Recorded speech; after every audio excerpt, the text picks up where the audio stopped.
अगर उनका आइडियोलॉजी है कि हमें गोलवरकर का भारत बनाना है, तो हमारे दल का भी मतलब आइडियोलॉजी है कि हमें अंबेडकर के सपनों का भारत बनाना है। मोदी जी एक तरफ कहते हैं कि भारत जो है विश्व गुरु बन रहा है, और दूसरे तरफ कहते हैं कि मैं 80 करोड़ भारतीयों को मुफ्त में मैं राशन देता हूं।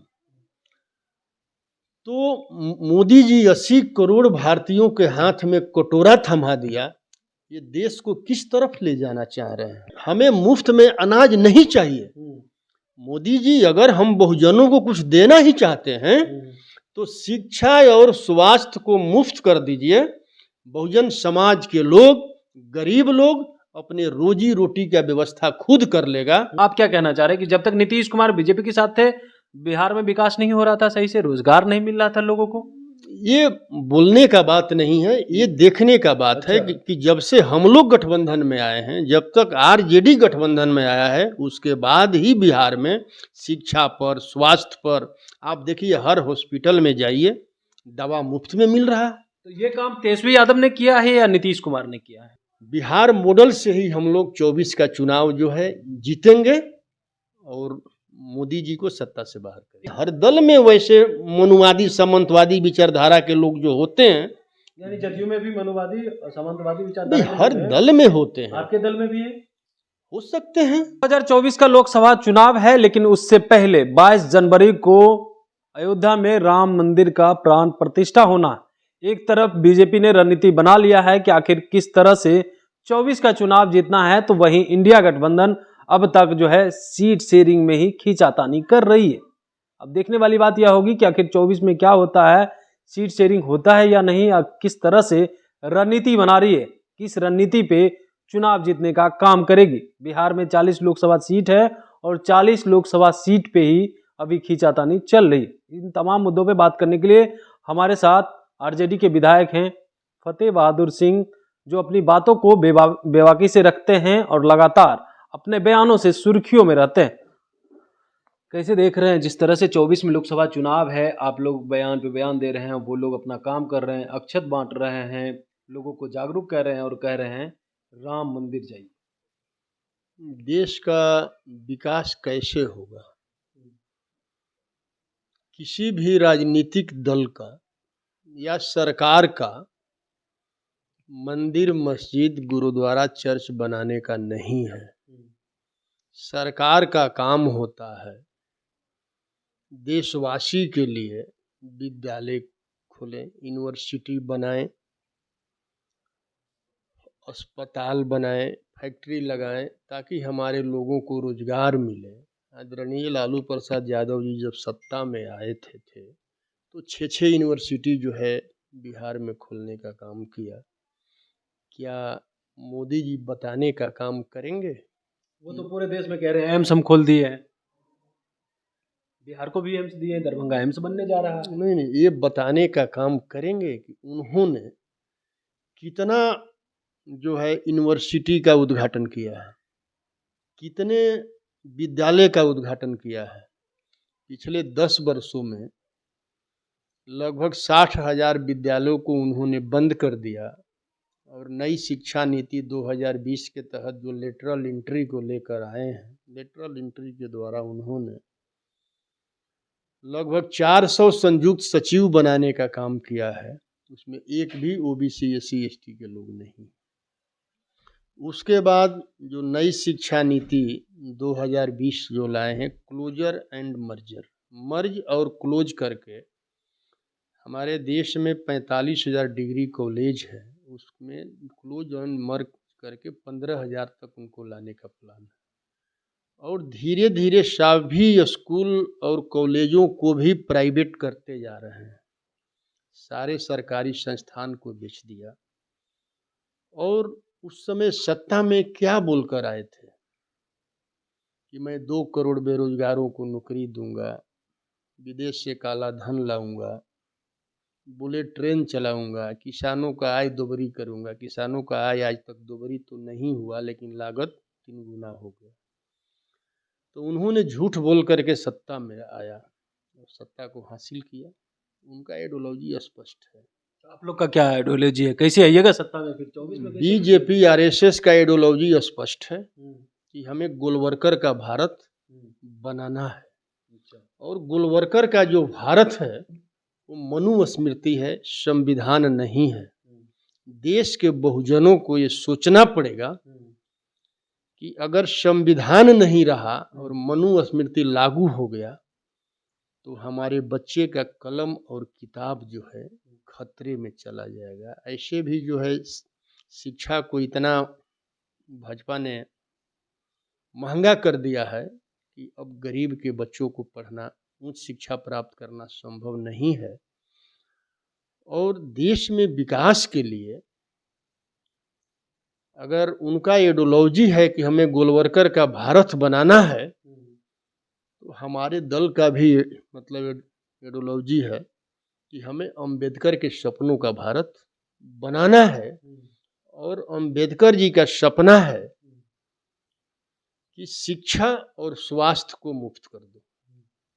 आपकी सरकार मुफ्त करेगी? अगर केंद्र में सरकार बना तो करना चाहिए। अगर बिहार में सरकार है, करेगी मुफ्त शिक्षा और स्वास्थ्य? ये देखिए, बिहार में तो सब कुछ लागू है, आरक्षण लागू है, सब कुछ लागू है, देश में लागू नहीं है। लेकिन उच्च शिक्षा जो है वो देश से होता है ना। जितने यूनिवर्सिटी कॉलेज हैं उस पर देश से ही मतलब कि लागू होता है। तो अगर सरकार बने, अगर अंबेडकर का भारत बने तो शिक्षा और स्वास्थ्य को मुफ्त कर देना। कैसे बनाइएगा अंबेडकर का भारत? आप लोग एकजुट हैं? पहला नंबर इंडिया गठबंधन वाले देश के जनता को एक होना पड़ेगा। जो बहुजन समाज के लोग हैं वो बनाएंगे अंबेडकर का भारत। आपने कहा कि देश की जनता को एकजुट होना होगा। आपके नेता एकजुट होंगे तभी ना जो है जनता एकजुट होगी। आपके नेता ही एकजुट नहीं है। नेता एक हो या न हो, लेकिन देश की जनता जो है, देश की बहुजन समाज के लोग हैं, वो एकता दिखाएंगे, क्योंकि उनके बच्चों का कलम और किताब खतरे में है। मोदी जी एक तरफ कहते हैं कि भारत जो है विश्व गुरु बन रहा है, और दूसरे तरफ कहते हैं कि मैं 80 करोड़ भारतीयों को मुफ्त में मैं राशन देता हूं। तो मोदी जी 80 करोड़ भारतीयों के हाथ में कटोरा थमा दिया, ये देश को किस तरफ ले जाना चाह रहे हैं? वो तो कह रहे हैं 5 किलो अनाज दे रहे हैं, लोगों को जो है पेट भरने का काम कर रहे तो हैं। कटोरा थमा दिया ना उन्होंने। हमें अनाज दे रहे हैं तो कटोरा है। हाँ बिल्कुल है। हमें मुफ्त में अनाज नहीं चाहिए। मोदी जी, अगर हम बहुजनों को कुछ देना ही चाहते हैं तो शिक्षा और स्वास्थ्य को मुफ्त कर दीजिए। बहुजन समाज के लोग, गरीब लोग अपने रोजी रोटी का व्यवस्था खुद कर लेगा अगर शिक्षित हुआ तो। क्योंकि बाबा भीमराव अंबेडकर ने भी कहा था कि शिक्षा वो शेरनी का दूध है जो पिएगा वो दहाड़ेगा, विद्यालय की तरफ मुड़ेगा, भारत को महान बनने से कोई नहीं रोक सकता है। मैं पूरे भारतवासियों से आग्रह करता हूं कि आप बाबा भीमराव अंबेडकर के सपनों को लेकर के अपने दिल में आगे बढ़े और अपने बच्चों को विद्यालय भेजें। 2 रोटी कम खाएं लेकिन जरूर पढ़ाएं। अच्छा, आप ये चीज कह रहे हैं, लेकिन आपके नेता तो इस पे काम नहीं कर रहे हैं ना। काम करेंगे तभी ना आगे जाकर के काम कीजिएगा। आप लोग तो पहले एकजुट नहीं है, वो कुछ और कह रहे हैं। आपके सहयोगी जदयू कहते हैं कि आप जो है गलत बयानबाजी करते हैं, राम पे टिप्पणी करते हैं, किसी धर्म पे जो है बोलना नहीं चाहिए, वो आस्था का चीज है, फिर आप बोल देते हैं तो वो नाराज हो जाते हैं। देखिए, मैं कहता हूं कि वो आस्था का चीज नहीं है। आस्था तो दिल में होता है। अच्छा, आस्था तो हमारा आपके लिए भी है।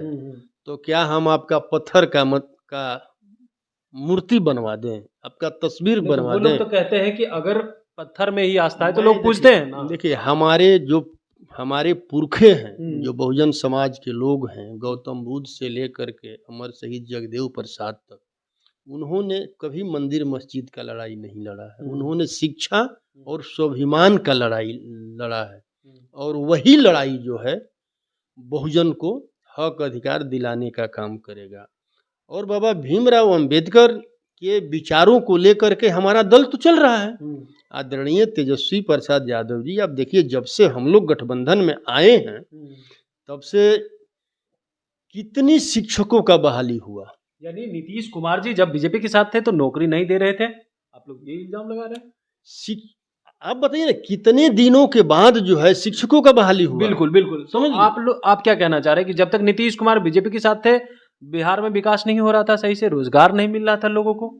ये बोलने का बात नहीं है, ये देखने का बात है कि जब से हम लोग गठबंधन में आए हैं, जब तक आरजेडी गठबंधन में आया है, उसके बाद ही बिहार में शिक्षा पर, स्वास्थ्य पर, आप देखिए हर हॉस्पिटल में जाइए दवा मुफ्त में मिल रहा है।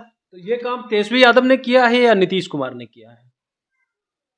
देखिए, हम कहते हैं कि ये काम जो है गठबंधन में हम लोगों के आने के बाद माननीय मुख्यमंत्री जी और माननीय उप मुख्यमंत्री जी दोनों लोगों ने मिल कर करके बिहार को बेहतरीन बनाने के लिए और बाबा भीमराव अंबेडकर के सपनों को साकार करने की तरफ दोनों लोग मिल करके इस काम को कर रहे हैं। आप कह रहे कर रहे हैं, लेकिन नीतीश कुमार को लेकर के चर्चाएं तेज है, कयास लगाए जा रहे हैं कि आप लोग का साथ वो 24 के चुनाव से पहले छोड़ देंगे, क्योंकि आप लोग तो उन्हें सीट ही नहीं दे रहे हैं, तो वो साथ छोड़ने जा रहे हैं। आप बताइए, आदरणीय मुख्यमंत्री जी जो है जातीय जनगणना कराए, आरक्षण बढ़ाए, ये बाबा भीमराव अंबेडकर के ही सपनों का बात है ना। और बाबा भीमराव अंबेडकर के रास्ते पर चलने वाले लोगों को जो है बीजेपी में जो अब नहीं जा सकते हैं, समझ गए। और उनका एजेंडा स्पष्ट है, जो भी गलत चला रहा है लोग, जो मनुवादी मीडिया है, जो गोदी मीडिया है, वो पर डे सरकार गिरा रहा है, सरकार बनवा रहा है। नीतीश कुमार जी आपके साथ रहेंगे 24 तक चुनाव लड़ेंगे? नीतीश कुमार जी बिहार के जनता के साथ हैं और बिहार के जनता के हित में जो काम हो रहा है वो सारे माननीय मुख्यमंत्री जी और उप मुख्यमंत्री जी मिलकर कर रहे हैं।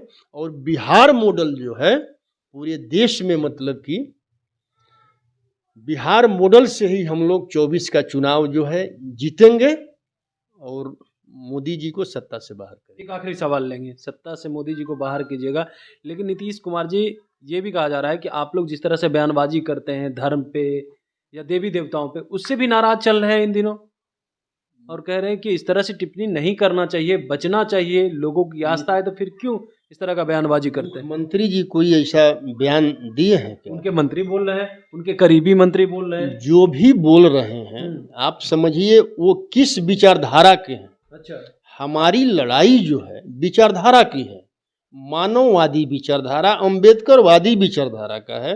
और जिस बातों के यहाँ के आप एक तरफ कह रहे हैं कि संविधान से देश चल रहा है, संविधान लिखने वाले बाबा भीमराव अंबेडकर ने जिस विचारधारा को लेकर चला है, मैं उसी विचारधारा को लेकर के मैं चल रहा हूँ।